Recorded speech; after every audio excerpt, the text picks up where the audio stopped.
में मुश्किलें आए, सफर में मुश्किलें आए तो जुर्रत और बढ़ती है।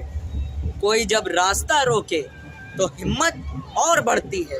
रोकने को हवा के साथ अगर बारिश भी आ जाए, चरागे बेहकीकत की हकीकत और बढ़ती है। दोस्तों, ये जो शेर है ये डॉक्टर भीमराव अंबेडकर के ऊपर, उनकी पूरी लाइफ के ऊपर बिल्कुल फिट बैठता है, क्योंकि उन्होंने अपनी लाइफ में जितने चैलेंजेस को फेस किया है, जितनी बाधाओं का उन्होंने सामना किया, उतना शायद ही कोई कर पाता। जितनी ही उनकी सफ़र में मुश्किलें आती गई, उतनी ही उनको मकसद को अचीव करने की जो उनकी भूख थी, जो उनके गोल को अचीव करने की जो उनकी चाह थी, वो समय के साथ बढ़ती ही गई और बढ़ती ही गई। डॉक्टर भीमराव अंबेडकर की लाइफ के जो चैलेंजेस थे, उनकी शुरुआत हो जाती है जब वह बहुत ही छोटे बच्चे थे और स्कूल पढ़ने गए थे। हर कोई एक नॉर्मल बच्चा होता है, वो अपने मन में एक अरमान लेकर जाता है, बहुत सारी आशाएं लेकर जाता है कि आज मैं स्कूल में पढ़ने जा रहा हूँ, मैं भी तो एक नॉर्मल बच्चा हूँ और स्कूल में मैं बैठकर आज पढ़ूंगा। लेकिन वह भूल जाते हैं कि वह किस जाति से थे, और जाति जो कभी नहीं जाती। डॉक्टर भीमराव अंबेडकर को उनके टीचर क्लास से बाहर निकाल देते हैं। वह उनसे कह देते हैं कि अगर तुम्हें पढ़ना है तो क्लास के बाहर बैठकर पढ़ो, तुम्हें यहाँ क्लास के अंदर नहीं आने दिया जाएगा, क्योंकि यहाँ पर सब हायर कास्ट के, ऊंची कास्ट के लोग बैठे हैं। सोचिए बच्चा, उसकी मनोदशा क्या रही होगी, उसने क्या सोचा होगा कि मेरी गलती क्या है, क्या मेरी गलती मेरी जाति है जो मुझे आज क्लास से बाहर निकाल दिया गया है। डॉक्टर भीमराव अंबेडकर ने फिर भी क्लास से बाहर बैठकर किस तरीके से संघर्ष करके अपनी पढ़ाई को पूरा किया, क्योंकि उनकी यही एक मेंटालिटी थी कि मुझे तो बस पढ़ाई करनी है, भले ही वो क्लास के अंदर बैठ कर हो, चाहे वो क्लास के बाहर बैठ कर हो, मुझे तो बस अपनी पढ़ाई को कंप्लीट करना है। ये तो एक अपमान का घूंट तब था जब वह अशिक्षित थे, लेकिन जब वह शिक्षित हो गए तब भी उनके अपमान के घूंट पीने रुके नहीं। डॉक्टर भीमराव अंबेडकर शिक्षित होकर जब बड़ौदा गए तो उन्हें रात गुजारनी थी, और रात गुजारने के लिए उन्हें कमरे की आवश्यकता थी, बहुत ज़रूरत थी उनको। तो उन्होंने सोच लिया था कि अगर किसी को भी उनकी जाति के बारे में पता चल गया तो वो भी उन्हें एक पल यहाँ पर भी ठहरने की इजाज़त नहीं मिलेगी। डॉक्टर भीमराव अंबेडकर ने फिर भी अपना नाम और अपनी जाति को बदलकर एक पारसी सराय में कमरा ले लिया रहने के लिए। लेकिन जैसे ही लोगों को पता चला कि एक छोटी जाति का व्यक्ति यहाँ पर आकर रह रहा है, लोगों को इतना क्रोध आया कि लोग लाठी डंडे लेकर उनके कमरे के बाहर पहुंच गए और उन्हें लाठी डंडे का जोर दिखाकर, हालांकि मारपीट तक बात नहीं आई, डॉक्टर भीमराव अंबेडकर ने समझाया भी बहुत कि प्लीज़ मान जाइए, ऐसी बात मत कीजिए, लेकिन वो लोग नहीं माने और उन्होंने डॉक्टर भीमराव अंबेडकर को पारसी सराय से बाहर निकाल दिया। सोचिए, एक ऐसा वेल एजुकेटेड और एक वेल ट्रेंड इंसान जिसके साथ में बड़ौदा के राजा का संरक्षण था, उसे एक छोटे से पार्क के एक छोटे से कोने में अपनी रात गुजारनी पड़ी। सोचिए क्या मनोदशा रही होगी उनकी उस समय कि मैंने इतनी पढ़ाई करी, इतना संघर्ष किया, इतनी चीज़ों को झेला, इतनी चीज़ों को सहा, क्या सिर्फ ये दिन देखने के लिए कि मैं जहाँ पर रह रहा हूँ वहाँ के लोग ही मुझे वहाँ से आकर बाहर निकाल दे। लेकिन फिर भी उनका बदला पारसी समुदाय से बदला लेना नहीं था, क्योंकि उन्हें पता था कि इसमें लोगों की कोई गलती नहीं है, इसमें गलती है उस व्यवस्था की जो इंसान को इंसान रहने ही नहीं दे रहा है, जो इंसान से उनके सारे अधिकारों को छीन रहा है और उन्हें आपस में ही लड़ा रहा है। डॉक्टर भीमराव अंबेडकर ने ऐसे ही एक और भी अपमान का घूंट पिया तब जब वह कोलंबिया यूनिवर्सिटी से अपनी पढ़ाई को कंप्लीट करके बड़ौदा वापस आए। उन्हें एक शर्त पे कोलंबिया यूनिवर्सिटी में भेजा गया था कि जब आप वापस आएंगे तो आपको यहाँ बड़ौदा में अपनी सेवाएं देनी होंगी, अर्थात यहाँ पर नौकरी करनी होगी। तो डॉक्टर भीमराव अंबेडकर जैसे ही बड़ौदा वापस आए, उन्हें एक ऐसी जॉब ऑफर हुई जो कि एक बहुत ही सम्मानजनक पद होता है।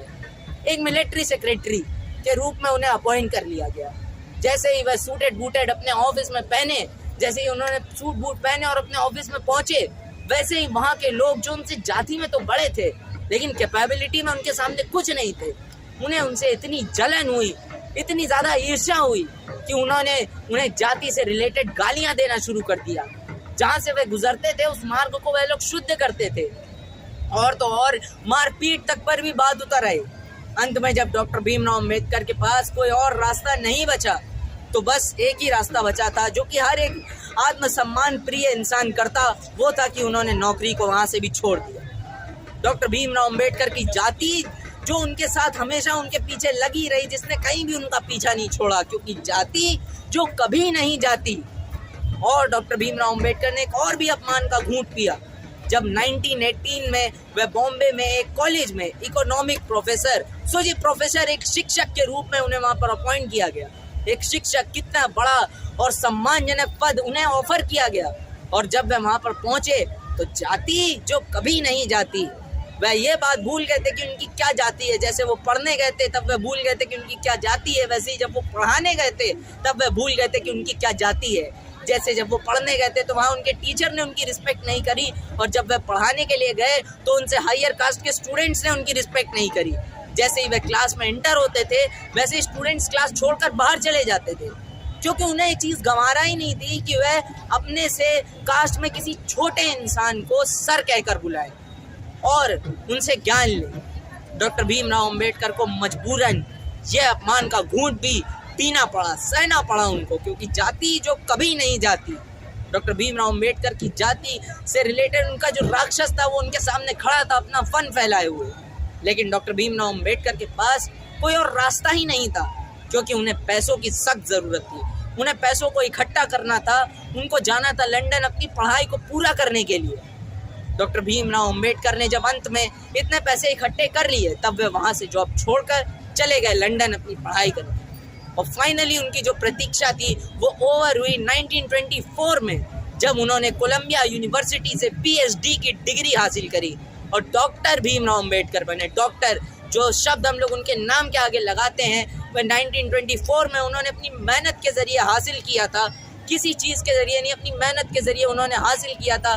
जो वे करना चाहते थे वह अंत में उन्होंने करके ही दिखाया था। डॉक्टर भीमराव अंबेडकर ने जो कष्ट झेले थे अपनी पूरी ज़िंदगी में, आज वह कष्ट कोई और झेलता हुआ दिखाई नहीं देता है। क्या आपने कभी सोचा है कि ऐसा क्यों है? क्योंकि डॉक्टर भीमराव अंबेडकर ने अपनी पढ़ाई को जारी रखा, अपनी पढ़ाई को कंटिन्यू रखा और फलस्वरूप हम लोगों को संविधान दिया। संविधान जिससे हर एक उस बच्चे को यह अधिकार हो पाया कि वह क्लास में जाकर बैठ सकता है, अपनी क्लास में जाकर बैठ सकता है और कोई भी टीचर उसे क्लास से बाहर नहीं निकाल सकता है। हर एक उस इंसान को वह अधिकार हुआ, हर एक उस जॉब करने वाले एक आदमी को या एक उस औरत को यह अधिकार प्राप्त हुआ कि वह अपने कलीग के साथ जाकर बैठ सकते हैं। उन्हें किसी भेदभाव का सामना नहीं करना पड़ेगा। और हर एक उस टीचर को वह अधिकार प्राप्त हुआ कि वह अपने स्टूडेंट्स को शिक्षा दे सकता है और स्टूडेंट्स क्लास छोड़कर बाहर नहीं जाएंगे। डॉक्टर भीमराव अंबेडकर ने ये चीज़ें हम सबको दी, जो वह रुक नहीं पाए थे पारसी सराय में। उन्होंने इस बात को ध्यान रखा, उन्होंने इस बात का खास ध्यान रखा संविधान में कि कोई भी जाकर कहीं पर भी जाकर फ्रीली रह सके, कोई उसे वहाँ से उसकी जाति के आधार पे उसे वहाँ से बाहर ना निकाल सके। डॉक्टर भीमराव अंबेडकर के तो ये कुछ ही अपमान के घूंट थे जो उन्होंने पिए। ये बात तो आपको भी पता है और मुझे भी पता है कि डॉक्टर भीमराव अंबेडकर के अपमान के घूंट के ऊपर अगर कोई किताब भी लिख दी जाए तो वो भी बहुत कम है। अगर हम लोग पूरे अपमान के घूंट के बारे में बात करें तो पूरी की पूरी किताब लिखी जा सकती है। उन्होंने इतने अपमान के घूंट अपनी पूरी लाइफ में पिए हैं।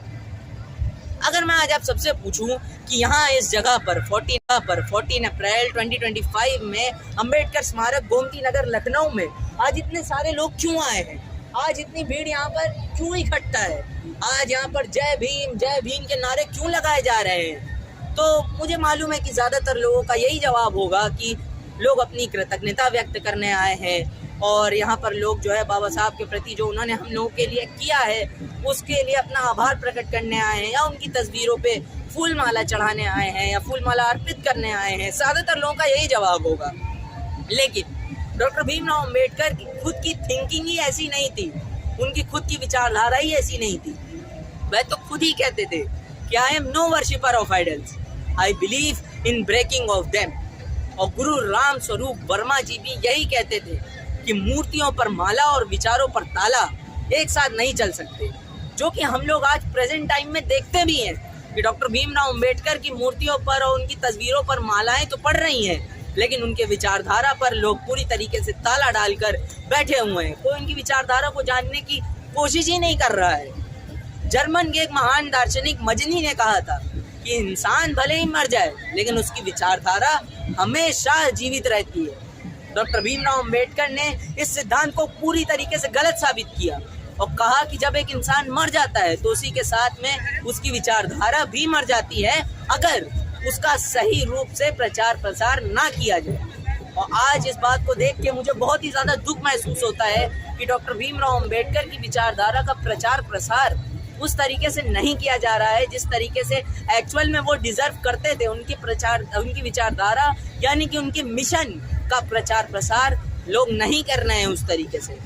और इस बात को भी जानकर बहुत दुख होता है कि डॉक्टर भीमराव अंबेडकर की विचारधारा का प्रचार प्रसार जो लोग कर रहे हैं वे अपनी संतानों को डॉक्टर, इंजीनियर, प्रोफेसर बनाने में तो कामयाब हुए हैं, लेकिन उनके अंदर सामाजिकता और आत्मसम्मान की भावना डालने में पूरी तरीके से नाकामयाब है। ये बात हमें मान लेनी चाहिए। सामाजिकता यानी कि अपने समाज से ही उन्हें कनेक्ट नहीं कर पाए हैं, और आत्मसम्मान, वास्तविक आत्मसम्मान की भावना जो कि उनके अंदर पैसों से नहीं आएगी, उनके अंदर तब आएगी जब वह डॉक्टर भीमराव अंबेडकर की विचारधारा को, उनकी थिंकिंग को जानेंगे, उसे पढ़ेंगे, अपनी लाइफ में उतारेंगे और उस पर चलेंगे। जैसे डॉक्टर भीमराव अंबेडकर ने कहा था कि एक इंसान जब मर जाता है तो उसकी विचारधारा भी मर जाती है अगर उसका प्रचार प्रसार ना किया जाए। अगर उनकी विचारधारा का प्रचार प्रसार सही रूप से नहीं हुआ तो एक दिन ऐसा आएगा कि जैसे मैमल्स हमारी इस अर्थ से हमेशा हमेशा के लिए एक्सटेंड हो गए, वैसे ही डॉक्टर भीमराव अंबेडकर की विचारधारा भी हमारी अर्थ से हमेशा हमेशा के लिए एक्सटेंड हो जाएगी। और आने वाली हमारी पीढ़ियां हमसे ये सवाल करेंगी कि डॉक्टर भीमराव अंबेडकर थे कौन। उन्हें पता ही नहीं होगा कि डॉक्टर भीमराव अंबेडकर ने हमारे लिए क्या क्या किया है, कितने अपमान के घूंट पिए हैं। और डॉक्टर भीमराव अंबेडकर की विचारधारा का प्रचार प्रसार सही रूप से हो, आज मैं ये बात आप सबसे चाहता हूँ। वैसे तो विचारधारा का प्रचार प्रसार करने के लिए मौखिक तरीका ही काफ़ी होता है, लेकिन अगर हम लोग अपनी आने वाली जनरेशन्स को या प्रेजेंट टाइम की जनरेशन्स को बड़ी नहीं छोटी छोटी बुक से भी उन्हें समझाने की कोशिश करेंगे तो उनकी विचारधारा का प्रचार प्रसार बहुत अच्छी तरीके से होगा। उनकी फ़ोटोज़ और उनकी मूर्तियाँ लेने से ज़्यादा अगर हम लोग उनकी ऑटोबायोग्राफी, उनसे रिलेटेड बुक्स अगर हम लोग खरीदेंगे तो उनकी विचारधारा हमेशा ज़िंदा रहेगी और डॉक्टर भीमराव अंबेडकर हमेशा ज़िंदा रहेंगे। और वोल्टायर ने भी तो कहा है कि किसी भी क्रांति को लाने के लिए एक छोटी सी किताब ही काफ़ी होती है। आज मैं अपनी बात को यहीं पर समाप्त करता हूँ और आई होप कि आपको मेरी वीडियो बहुत बहुत अच्छी लगी होगी। हैप्पी 14 अप्रैल आप सभी को डॉक्टर भीमराव अंबेडकर की जयंती की बहुत बहुत मंगल कामनाएं, शुभकामनाएं। Thank you for watching my video till the and. Thank you.